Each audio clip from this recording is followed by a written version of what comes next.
viewers, welcome to AKS. Today our topic is the preamble.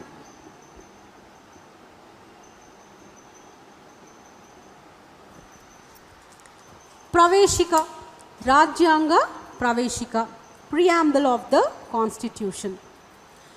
So first of all దీంట్లో మనం ఏం నేర్చుకుంటాం అంటే మొట్టమొదటిగా అసలు ప్రవేశికలో ఏం రాయబడి ఉంది, content of the preamble and ప్రియాంబుల్లో ఉన్నటువంటి విషయాలు, ingredients.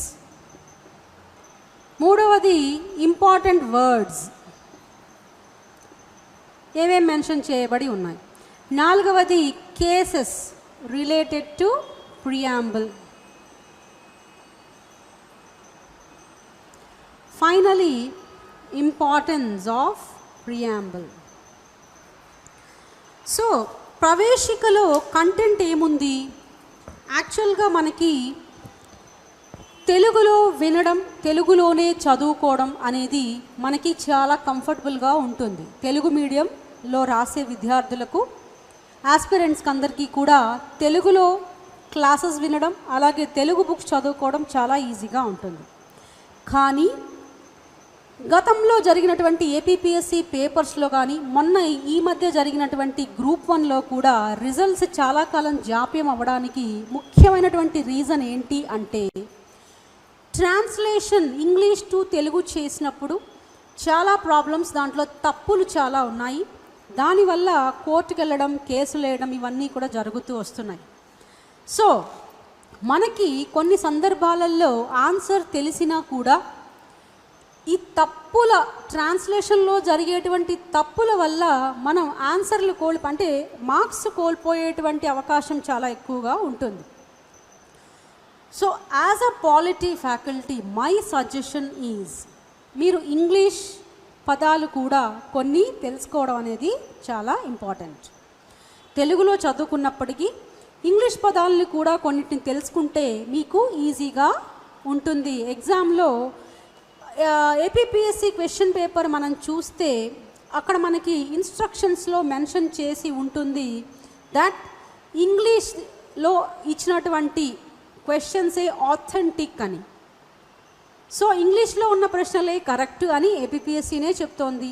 Telangana state public service commission it self is saying that. So అలాంటప్పుడు తెలుగుతో పాటు మనం ఇంగ్లీష్ పదాలు కూడా కొన్ని కీలకమైనటువంటి వర్డ్స్ మనం ఇంగ్లీష్లో కూడా నేర్చుకుంటే మనకి అన్ని విధాలా ఉపయోగపడుతుంది. Anyways, so first of all ప్రియాంబుల్లో ఉన్నటువంటి కంటెంట్ ఏంటి? చాలా ఈజీగా ఉంటుంది ఇంగ్లీష్ లాంగ్వేజ్లో ఉన్నటువంటి ప్రియాంబుల్. సో దాన్ని మనం చాలా సింపుల్ లాంగ్వేజ్లో మనకి ప్రియాంబుల్లో మెన్షన్ చేయడం, పదాలు మెన్షన్ చేయడం అనేది ఉంది. సో ఏమనుంది? We the people of India having solemnly resolved to constitute India into sovereign, socialist, secular, democratic republic, and to secure to all its citizens justice of social, economic and political, liberty of thought, expression, belief, faith and worship, అలాగే equality of status and opportunity, and to promote among them all fraternity, assuring the dignity of the individual and unity and integrity of the nation. In our constituent assembly this 26th day of November 1949 we do hereby adopt, enact and give to ourselves this constitution. కొన్నిసార్లు క్వశ్చన్లో ఈ order adopt, enact and give to ourselves, ఈ order కూడా కొన్నిసార్లు యూపీఎస్సీలో కూడా అడిగిన సందర్భాలు ఉన్నాయి. సో మనకి ప్రియాంబుల్లో ఒక 3-4 లేదా ఒక 5-6 లైన్ల ప్రియాంబుల్ ఉంది కనుక ఆ కంటెంట్ని మనం మగప్ చేసుకుంటే మనకి మంచిది. Even socialist, sovereign, socialist, secular ఈ పదాల ఆర్డర్ కూడా, డెమోక్రటిక్, రిపబ్లిక్ ఈ పదాల ఆర్డర్ని కూడా కొన్నిసార్లు మనకి క్వశ్చన్లో అడిగేటువంటి అవకాశం ఉంటుంది. సో మనకు ఒక 5-6 లైన్స్ ఉన్నటువంటి ప్రియాంబుల్ చదవడం అనేది, గుర్తుపెట్టుకోవడం అనేది పెద్ద విషయం ఏమీ కాదు. సో కంటెంట్ విషయానికి వస్తే ఇది. మరి ప్రియాంబుల్లో ఉన్నటువంటి ఇంగ్రీడియంట్స్ ఏంటి, ప్రియాంబుల్ ద్వారా మనకి ఏం తెలుస్తోంది అంటే, ఫస్ట్ ఆఫ్ ఆల్ ఈ సోర్స్ ఆఫ్ అథారిటీ అంటే మన దేశంలో అథారిటీకి సోర్స్ ఎవరు అనే విషయం మనకి తెలుస్తోంది. ప్రియాంబుల్లో ఫస్ట్ పదమే we the people of India అంటుంది. అంటే సోర్స్ ఆఫ్ అథారిటీ ఎవరు అంటే పీపుల్. సోర్స్ ఆఫ్ అథారిటీ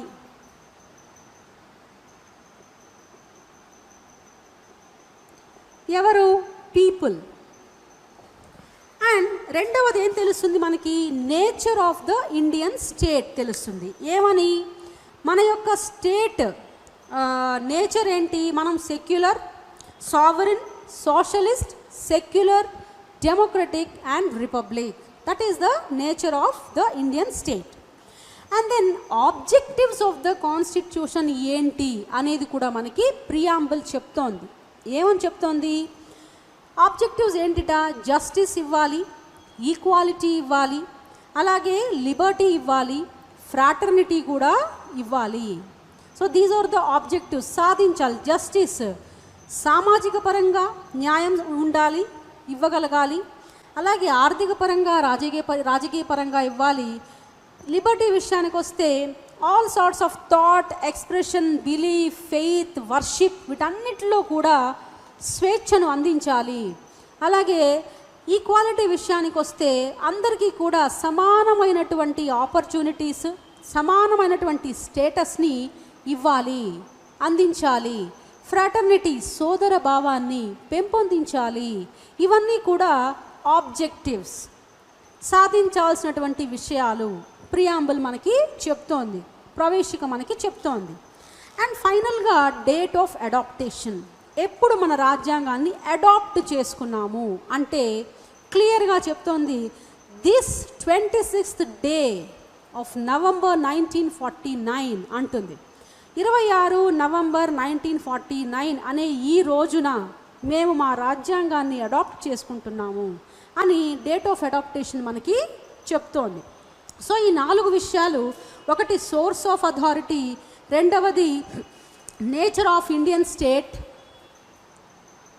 భారతదేశం యొక్క నేచర్ ఏంటి అనేది, మూడవది ఆబ్జెక్టివ్స్, భారతదేశం సాధించాల్సినటువంటి విషయాలు ఏంటి, ఆబ్జెక్టివ్స్ ఆఫ్ అవర్ కాన్స్టిట్యూషన్, నాలుగవది డేట్ ఆఫ్ అడాప్టేషన్, అమలులోకి వచ్చినటువంటి రాజ్యాంగం అమలులోకి వచ్చినటువంటి తేదీ ఏది అనే విషయాలు. ఇవన్నీ కూడా మన రాజ్యాంగం అంటే ప్రియాంబుల్, రాజ్యాంగంలో ఉన్నటువంటి ప్రియాంబుల్లో ఉన్నటువంటి విషయాలు, ప్రియాంబుల్లో ప్రస్తావించినటువంటి విషయాలు. సో నెక్స్ట్ ఈ ప్రియాంబుల్లో మనం చూస్తే ఇంపార్టెంట్ వర్డ్స్ అనేవి 9 ఉన్నాయి. ఆ 9 ఏంటి? ఇంపార్టెంట్ వర్డ్స్లో 9 ఏంటి అంటే, ఒకటి సావరన్, సార్వభౌమ, సావరన్, సోషలిస్ట్, సామ్యవాద, సెక్యులర్, లౌకిక, డెమోక్రటిక్, ప్రజాస్వామ్య, రిపబ్లిక్, గణతంత్ర, జస్టిస్ న్యాయం, లిబర్టీ స్వేచ్ఛ, ఈక్వాలిటీ సమానత్వం, అండ్ ఫ్రాటర్నిటీ సోదర భావం. ఈ 9 కూడా ఇంపార్టెంట్ వర్డ్స్, మనకి ప్రవేశికలో మెన్షన్ చేసినటువంటి ఇంపార్టెంట్ వర్డ్స్ ఏంటవి? ఫస్ట్ది సావరన్ అంటే సార్వభౌమ, రెండవది సోషలిస్ట్ అంటే సామ్యవాద, మూడవది సెక్యులర్ అంటే లౌకిక, డెమోక్రటిక్ అంటే డెమోక్రటిక్ అనే పదాన్ని మనం డెమోక్రటిక్, నెక్స్ట్ రిపబ్లిక్ అంటే గణతంత్ర, డెమోక్రటిక్ అంటే ప్రజాస్వామ్య. అలాగే జస్టిస్ అనే విషయానికి వస్తే న్యాయాన్ని అందించటం. ఓకే.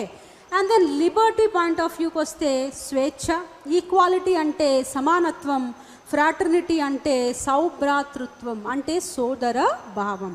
సో ఈ 9 పదాల గురించి వాటి ఇంపార్టెన్స్, ఈ ఇంపార్టెంట్ వర్డ్స్ గురించి మనకి ప్రవేశికలో చెప్పబడి ఉంది.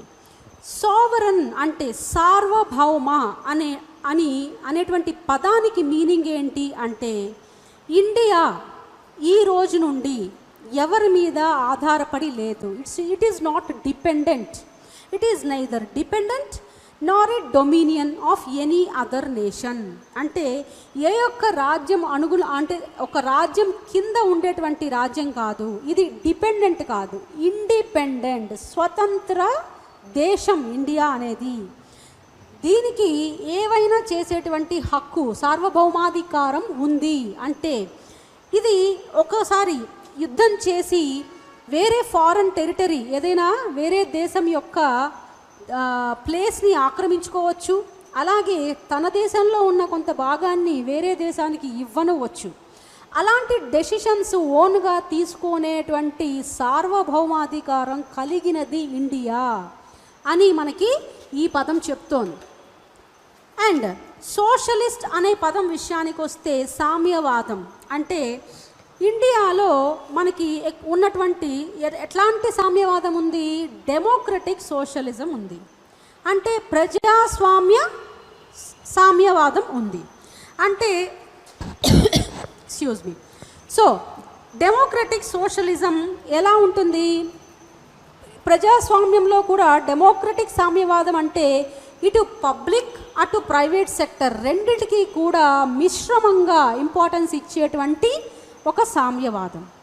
అలా కాకుండా కమ్యూనలిస్టిక్ సామ్యవాదం ఉంది. అది ఎలా ఉంటుంది? అక్కడ ప్రైవేట్ ప్రాపర్టీస్, ప్రైవేట్ సెక్టార్ని వాళ్ళు ఎక్కడా కూడా ఇంపార్టెన్స్ ఇవ్వరు. ఓన్లీ పబ్లిక్ సెక్టార్కి మాత్రమే ఇంపార్టెన్స్ ఇస్తారు. ఎవరికి కూడా ప్రైవేటు ఆస్తులు ఉండకూడదు, అంతా పబ్లిక్ అంటే అంతా గవర్నమెంట్ పరంగానే ఉండాలి అనేటువంటి ఒక వాదం ఈ కమ్యూనలిస్టిక్ సోషలిజంలో ఉంటుంది. కానీ మన భారతదేశంలో ఏముంది? డెమోక్రటిక్ సోషలిజం ఉంది. ఇక్కడ ఒక మిక్స్డ్ ఎకానమీ ఉంటుంది. ఇటు పబ్లిక్ సెక్టర్ అటు ప్రైవేట్ సెక్టర్ రెండిటికి కూడా ఇంపార్టెన్స్ ఇస్తూ, రెండిటికి సైడ్ బై సైడ్ అవి రెండు ఉండేలాగా ఉండేటువంటి డెమోక్రటిక్ సోషలిజం అనేది మన దేశంలో మనకున్నటువంటి రాజ్యాంగంలో ఒక లక్షణం. సో ప్రియాంబుల్లో అదే చెప్పబడి ఉంది. నెక్స్ట్ సెక్యులరిజం అనేది కూడా ఒక ఇంపార్టెంట్ వర్డ్ ప్రియాంబుల్లో ఉంది, ప్రవేశికలో మెన్షన్ చేసి ఉంది. సో సెక్యులర్ అంటే లౌకిక. ఏంటి లౌకికంగా ఏమని చెప్తుంది మన రాజ్యాంగం అంటే? అసలు యాక్చువల్గా ఈ సెక్యులర్ అనే పదం 42nd అమెండ్మెంట్ ద్వారా యాడ్ చేయడం అనేది జరిగింది. అలాగే ఈ పదాన్ని యాడ్ చేసినప్పుడు 42nd అమెండ్మెంట్లో యాడ్ చేసినప్పుడు ఎందుకు యాడ్ చేశారు? మన దేశంలో ఉన్నటువంటి అన్ని రిలీజియన్స్ సమానమే, ఏ ఒక్కదానికి కూడా ప్రత్యేకమైనటువంటి స్పెషల్ స్టేటస్ అనేది మన ఇండియా ఏ ఒక్క రిలీజియన్కి ఇవ్వలేదు, అన్ని రిలీజియన్స్ని సమానంగా చూస్తుంది అనేటువంటి ఒక ధోరణినే ఈ లౌకిక వాదం అంటాం మనం, అంటే సెక్యులరిజం అని అంటాం. నెక్స్ట్ వచ్చేవరకు డెమోక్రటిక్ అనేది తెలుగులో ప్రజాస్వామ్యం.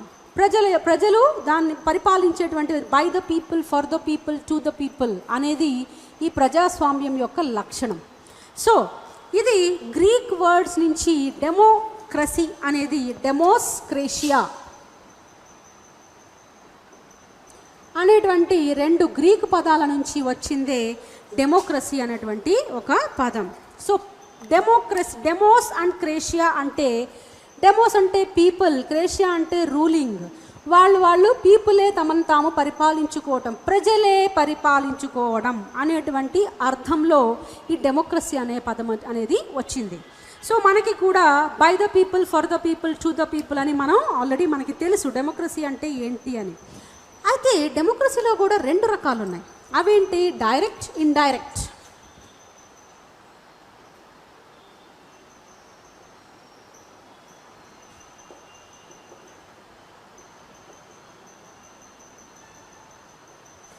Direct, indirect.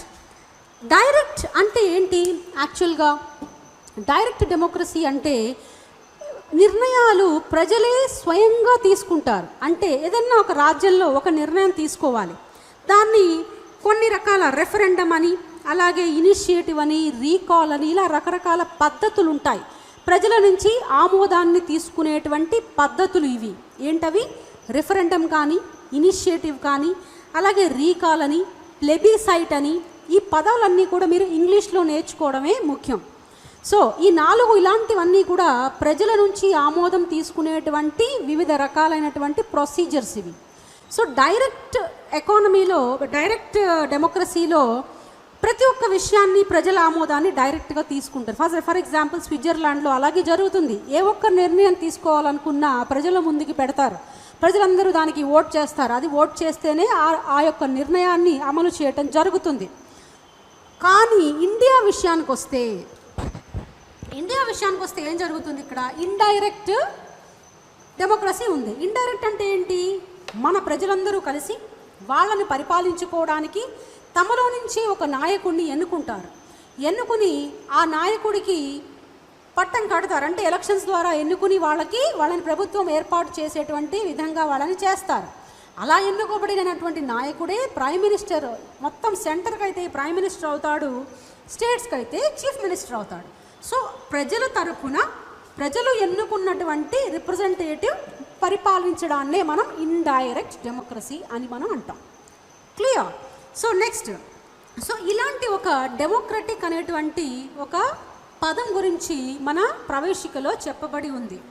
మరి ఈ డెమోక్రటిక్ ఇలా ప్రజాస్వామ్యాన్ని ఎందుకు ఎన్నుకున్నారు అంటే, ఈ ప్రజాస్వామ్యంలో ఇంకా ఉండే ముఖ్యమైనటువంటి లక్షణాలు ఏంటి? మనం ఇందాక చెప్పుకున్నాం, యూనివర్సల్ అడల్ట్ ఫ్రాంచైజ్ అని మనం ఇంతకుముందు చెప్పుకున్నాం. సో యూనివర్సల్ అడల్ట్ ఫ్రాంచైజ్ అంటే ప్రతి ఒక్కరికి 18 సంవత్సరాలు నిండిన వాళ్ళకి ఓటు హక్కు ఇచ్చేటువంటి, ఓటు వేసేటువంటి హక్కు ఇవ్వడం. అలాగే రెగ్యులర్గా ఎలక్షన్స్ జరిపించడం, పీరియాడికల్గా ప్రతి 5 సంవత్సరాలకు ఒకసారి ఎలక్షన్స్ జరిపించడం. అలాగే సమన్వయ పాలన ఉండటం. తర్వాత న్యాయ వ్యవస్థకు ఒక స్వతంత్రంగా ఆలోచించేటువంటి దిశగా న్యాయ వ్యవస్థకు పవర్స్ ఉండడం. ఇవన్నీ కూడా డెమోక్రసీ లక్షణాలు, ప్రజాస్వామ్య లక్షణాలు. సో ఇలాంటి లక్షణాలన్నిటితోటి మనకి ప్రజాస్వామ్యం ఉంది మన భారతదేశంలో. సో అందుకని మనకి ప్రవేశికలో డెమోక్రటిక్, మా భారతదేశం డెమోక్రటిక్ అని సగర్వంగా ప్రియాంబుల్లో చెప్పబడి ఉంది. ప్రియాంబుల్ అంటే నథింగ్ బట్ ముందు మాట. ఏదైనా ఒక బుక్కి ప్రిఫేస్ అంటాం మనం, అలాంటిదే రాజ్యాంగానికి ఈ ప్రియాంబుల్ అన్నమాట. సో నెక్స్ట్, ఈ డెమోక్రసీ కూడా మనకి ఎన్ని రకాలుగా మనకి బ్రాడర్ సెన్స్లో చూస్తే social democracy, political democracy and economic democracy. Social democracy అంటే సొసైటీ పరంగా, సామాజికంగా డెమోక్రటిక్ ప్రజాస్వామ్యం ఉండాలి. అలాగే పొలిటికల్, రాజకీయ పరంగా ప్రజాస్వామ్యం ఉండాలి. ఎకనామికల్గా ప్రజాస్వామ్యం ఉండాలి అని మనకి ప్రియాంబుల్లో చెప్పబడి ఉంది. And then when we come to the next word, republic, గణతంత్ర అనేది. రిపబ్లిక్ అనేది డెమోక్రటిక్ పాలిటిక్స్లోనే ఇది కూడా ఒక భాగం. యూజువల్గా ఈ డెమోక్రటిక్ పాలిటిక్స్ 2 రకాలుగా ఉంటుంది, మొనార్కీ అండ్ రిపబ్లిక్.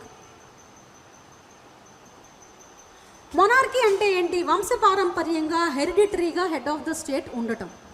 రిపబ్లిక్ అంటే ఏంటి? డైరెక్ట్గానో ఇండైరెక్ట్గానో హెడ్ ఆఫ్ ద స్టేట్ని ఎన్నుకోవటం, ఎలక్షన్స్ ద్వారా ఎన్నుకోవటం అనేదాన్ని. అలా ఎన్నుకుంటే కనుక ఆ రాజ్యాన్ని రిపబ్లిక్ అని, అలా కాకుండా హెరిడిటరీగా బ్రిటిష్ రాణిలాగా ఒక వంశపారంపర్యంగా హెడ్ ఆఫ్ ద స్టేట్ వస్తూ ఉంటే అది మొనార్కియల్ గవర్నమెంట్ అని మనం అంటాం. సో మన దేశంలో హెడ్ ఆఫ్ ద స్టేట్ని మనం ఎన్నుకుంటున్నాం. అఫ్ కోర్స్ ఇండైరెక్ట్ ఎలక్షన్ అయినప్పటికీ మనం ప్రెసిడెంట్ని ఎన్నికల ద్వారానే, ఇండైరెక్ట్గానే ఎన్నుకుంటున్నాం కనుక మన భారతదేశం రిపబ్లిక్ అని ప్రియాంబుల్లో చెప్పబడి ఉంది. నెక్స్ట్ పదం ఏంటి అంటే జస్టిస్. సో జస్టిస్ మనకి 3 రకాల జస్టిస్ల గురించి ప్రియాంబుల్లో చెప్పబడి ఉంది. ఒకటేంటి? Social justice, economic justice and political justice. సామాజిక న్యాయం. సామాజిక న్యాయం అంటే ఏంటి?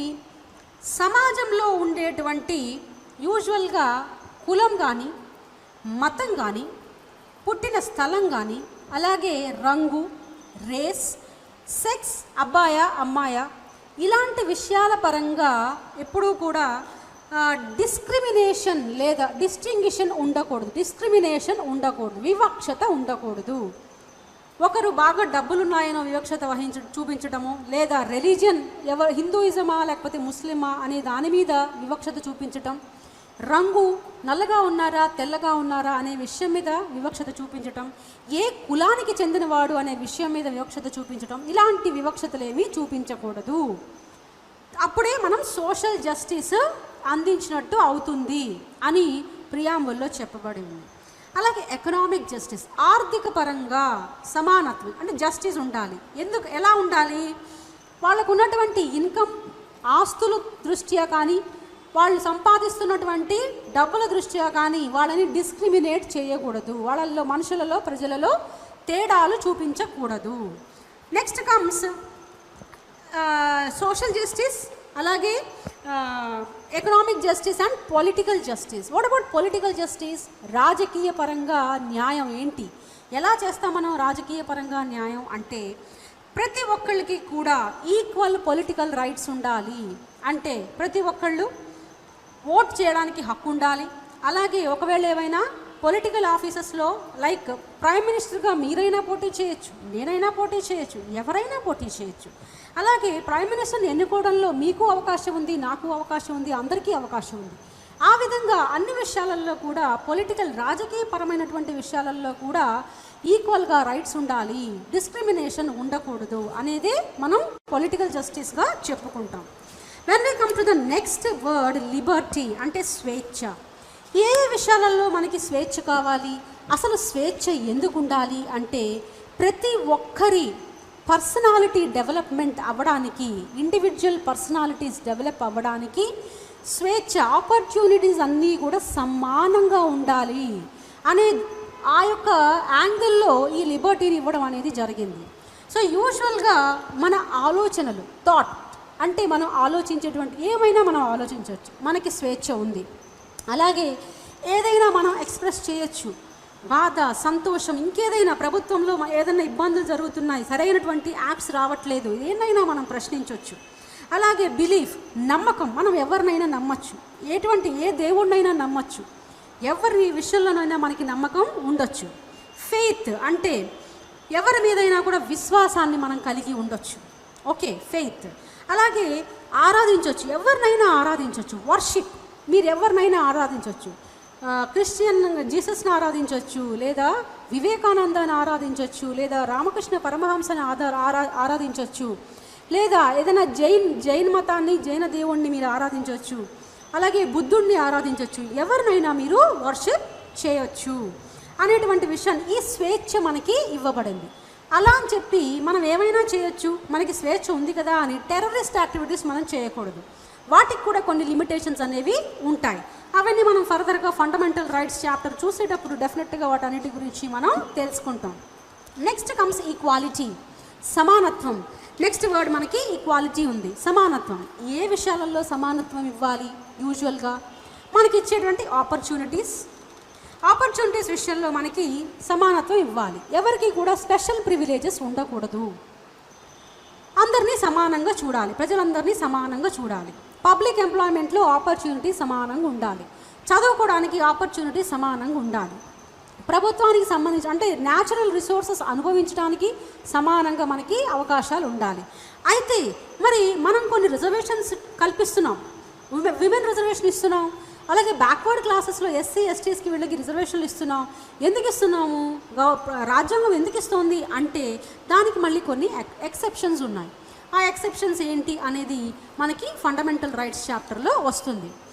ఎక్కడైతే బ్యాక్వర్డ్ క్లాసెస్ ఉంటాయో even directive principles of state policy కూడా అదే చెప్తుంది. బ్యాక్వర్డ్గా ఉన్న వాళ్ళకి మనం చేయూత ఇవ్వచ్చు, రిజర్వేషన్లు కల్పించవచ్చు అనేటువంటి విషయాన్ని మళ్ళీ ఒక ఎక్సెప్షన్గా మనకి ఫండమెంటల్ రైట్స్లో and directive principles of state పాలసీలో రాజ్యాంగమే మనకి చెప్తోంది. సో ఇలాగా ఈ ఈక్వాలిటీ అనేటువంటి విషయాన్ని ఇచ్చేటువంటి దిశగా మనకి ఆర్టికల్ 14, 15, 16, 17 ఈ 4 కూడా ఫండమెంటల్ రైట్స్కి సంబంధించినటువంటి ఆర్టికల్స్. ఆర్టికల్ 14 అంటే right to equality before law, equal protection of laws. 15 విషయానికి వస్తే ప్రొహిబిషన్ అంటే డిస్క్రిమినేషన్ చూపించకూడదు ఏ విషయాలలో, రిలీజియన్ కానీ, రేస్ కానీ, క్యాస్ట్ కానీ, సెక్స్ కానీ, ప్లేస్ ఆఫ్ బర్త్ కానీ, వీటన్నిటి విషయాలలో డిస్క్రిమినేషన్ చూపించకూడదు. ఆడైనా మగైనా ఒకేలా చూడాలి. నువ్వు ఎక్కడ పుట్టినా, ఏపీలో పుట్టినా, ఢిల్లీలో పుట్టినా, తెలంగాణలో పుట్టినా, ఎక్కడ పుట్టినా నిన్ను ఒకేలా చూడబడాలి. అలాగే నీ క్యాస్ట్ ఏదైనప్పటికీ, నువ్వు రెడ్డి కావచ్చు, బీసీ కావచ్చు, ఎస్సీ కావచ్చు, ఎస్టీ కావచ్చు, ఎవరైనా కూడా ఒకే విధంగా చూడాలి అని రాజ్యాంగం చెప్తుంది. సో ఇదే విషయం మనకి ఈక్వాలిటీ అనేటువంటి ఈ వర్డ్ ఏదైతే ప్రియాంబుల్లో ఉందో ఇదంతా కూడా అది చెప్తుంది. అలాగే అబాలిషన్ ఆఫ్ అన్టచబిలిటీ, అలాగే అందరికీ కూడా పబ్లిక్ ఎంప్లాయ్మెంట్లో ఈక్వల్ ఆపర్చునిటీస్, ఇవన్నీ కూడా ఈక్వాలిటీ అనేటువంటి ఒకే ఒక పదం కిందకు వస్తాయి. ఇవన్నీ మనకి తర్వాత వచ్చేటువంటి టాపిక్స్లో క్రిస్టల్ క్లియర్గా మనం చెప్పుకోవడానికి అవకాశం ఉంటుంది. So next comes fraternity. Fraternity అంటే సోదర భావం. సో సోదర భావాన్ని పెంపొందించాలి అనేటువంటి విషయం కూడా మనకి ప్రియాంబుల్లో చెప్పబడి ఉంది. ఎందుకు పెంపొందించాలి సోదర భావాన్ని? To promote harmony. ఓకే, అంటే సమన్వయత్వం ఉండాలి, అందరిలో కోఆపరేషన్ ఉండాలి, కోఆర్డినేషన్ ఉండాలి, అందరిలో కూడా ఈ హార్మోనీ అనేది ప్రమోట్ చేయాలి. ఆ ఉద్దేశంతోనే కామన్గా అందరూ మన సహోదరులే, మన ప్రజలందరూ మన సహోదరులే అనేటువంటి భావాన్ని పెంపొందించాలి అనేది కూడా one of the objectives of the constitution అని ప్రియాంబుల్ మనకి చెప్తోంది, ప్రవేశిక మనకి చెప్తోంది. సో దీని ద్వారా ప్రియాంబుల్ ఈ ఫ్రాటర్నిటీ ద్వారా ఏ 2 విషయాలు చేయాలనుకుంటుంది? ఒకటి, ప్రతి ఒక్క వ్యక్తి డిగ్నిటీ మెయింటైన్ చేయాలి, డిగ్నిటీ ఉండాలి. The dignity of the individual should be maintained, first thing. Second thing ఏంటి? The unity and integrity of the nation యొక్క యూనిటీ అండ్ ఇంటిగ్రిటీని కాపాడుకోవడం. ఈ 2 విషయాలు ఫ్రాటర్నిటీ ద్వారా సాధ్యపడతాయి, సోదర భావం ద్వారా సాధ్యపడతాయి అని మనకి ప్రియాంబుల్ ద్వారా తెలుస్తోంది. సో ప్రియాంబుల్ అనేది ఇప్పుడు మనకి ఏమనిపిస్తుంది? ప్రియాంబుల్ అనేది ఇది ఒక బేసిక్, అంటే రాజ్యాంగంలో ఉన్నటువంటి బేసిక్ ఫిలాసఫీ ఏవైతే ఉందో అవి పొడిగా 9 వర్డ్స్ చెప్పింది, 9 మాటలు చెప్పింది ప్రియాంబుల్లో. ఆ 9 మాటల్లో ఎంతో అర్థం ఉంది. ఆబ్జెక్టివ్స్ ఏంటి, ఏం సాధించాలి, ఎవ్రీథింగ్ మనకి ఆ కొన్ని 5-6 సెంటెన్సెస్లోనే మనకి మొత్తం క్లియర్గా అర్థమయ్యేలాగా ఈ ప్రవేశిక ఉంది. అందుకనే దీన్ని ముందు మాట, రాజ్యాంగానికి ముందు మాట, లేదా ఈ ప్రియాంబుల్ అసలు ఆబ్జెక్టివ్స్ రిజల్యూషన్ మీద జవహర్లాల్ నెహ్రూ గారు ప్రవేశపెట్టినటువంటి ఆబ్జెక్టివ్స్ రిజల్యూషన్ మీద ఆధారపడి తయారు చేసింది ఇది. సో ఆబ్జెక్టివ్స్ అంటే ఏంటి, రాజ్యాంగానికి చేయాల్సినటువంటి పనులేంటి, ఆబ్జెక్టివ్స్ ఏంటి అనేటువంటి విషయం మీద బేస్ అయినదే ఈ preamble. Basic philosophy of the constitution, మన రాజ్యాంగం యొక్క బేసిక్ ఫిలాసఫీ ఏంటి అని తెలియాలి అంటే మనం ప్రియాంబుల్ చదువుకుంటే తెలుస్తుంది. సో ఇక ప్రియాంబుల్కి సంబంధించి కేసెస్ ఏమున్నాయి అనే విషయానికి వస్తే మనకి ముఖ్యమైనటువంటి కేసులు 2 ఉన్నాయి. కోర్స్ ఇంకోటి కూడా ఉంది, 3వది, బట్ మనకి 2 కేసులు ఉన్నాయి. ఒకటి బేరుబరి, 2వది కేశవానంద భారతి.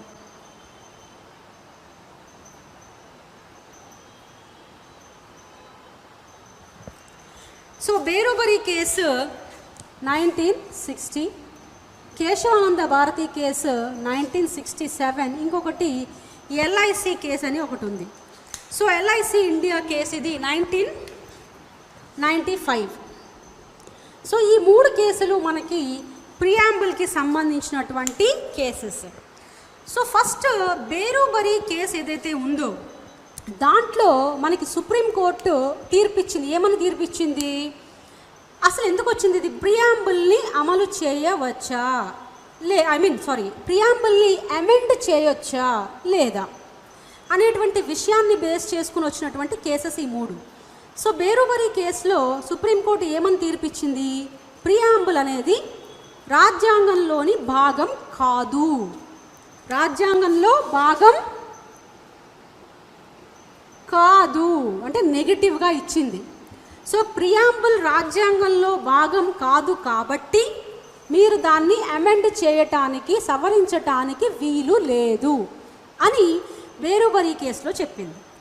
తర్వాత కొన్ని రోజుల తర్వాత కేశవానంద భారతి అనే కేసులో మళ్ళీ ఇదే ప్రియాంబుల్ని సవరించటం అనేటువంటి విషయం మీద ఈ కేసులో సుప్రీంకోర్టు ఏం చేసింది, అంతకుముందు బేరుబరి కేసులో ఇచ్చినటువంటి తన తీర్పునే అది తప్పు, మేమిచ్చిన తీర్పు తప్పు, ఇప్పుడు కొత్తగా ఫ్రెష్గా మేము మళ్ళీ తీర్పిస్తున్నాము కేశవానంద భారతి కేసులో. సో ప్రియాంబుల్ కూడా రాజ్యాంగంలో భాగమే, ఎస్ రాజ్యాంగంలో భాగమే, కాబట్టి మీరు ప్రియాంబుల్ని సవరించవచ్చు అని సుప్రీంకోర్టు తీర్పిచ్చింది. సో బేరుబరి కేసులో ఏమంది, ప్రియాంబుల్ రాజ్యాంగంలో భాగం కాదు అంది, కాదు కాబట్టి మీరు సవరించొద్దు అంది. కేశవానంద భారతి కేసులో ఏమంది, ఎస్ ప్రియాంబుల్ మేము ఇంతకుముందు బేరుబరి కేసులో ఇచ్చింది తప్పు, సో కొత్తగా చెప్తున్నాము ప్రియాంబుల్ రాజ్యాంగంలో భాగమే, మీరు కావాలంటే సవరించవచ్చు అంది. అలా సవరించే 42nd అమెండ్మెంట్ ద్వారా సోషలిస్ట్, సెక్యులర్ లాంటి పదాలని, ఇంటిగ్రిటీ అనే 3 పదాలని దీంట్లో రాజ్యాంగంలోకి ఇంట్రడ్యూస్ చేయడం అనేది జరిగింది. Okay, so LIC of India కేసులో కూడా మళ్ళీ సుప్రీంకోర్టు ఇదే విషయంలో ఏమందంటే, preamble is the integral part of constitution.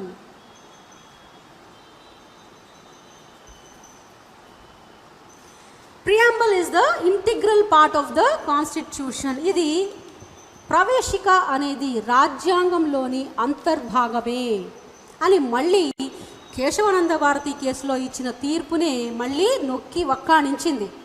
అంటే ఇక్కడ బేరుబరి కేసు ఒక్కటే మనకి నెగటివ్గా ఇచ్చింది, దీంట్లో ప్రియాంబుల్ని భాగం కాదు అంది. మిగిలిన 2 కేసెస్లో ప్రియాంబుల్ రాజ్యాంగంలో భాగమే కనుక మీరు సవరించుకోవచ్చు అని చెప్పడం జరిగింది. So this is all about the preamble of Indian constitution, భారత రాజ్యాంగ ప్రవేశిక గురించినటువంటి విషయాలు. సో నెక్స్ట్ వచ్చే ఫర్దర్ వీడియోస్లో మనం ఇంకా మిగిలిన topics like fundamental rights, fundamental duties ఇలాంటి టాపిక్స్ అన్నీ కూడా మనం 1 by 1 క్లియర్గా మనం తెలుసుకుందాం. So until then thank you.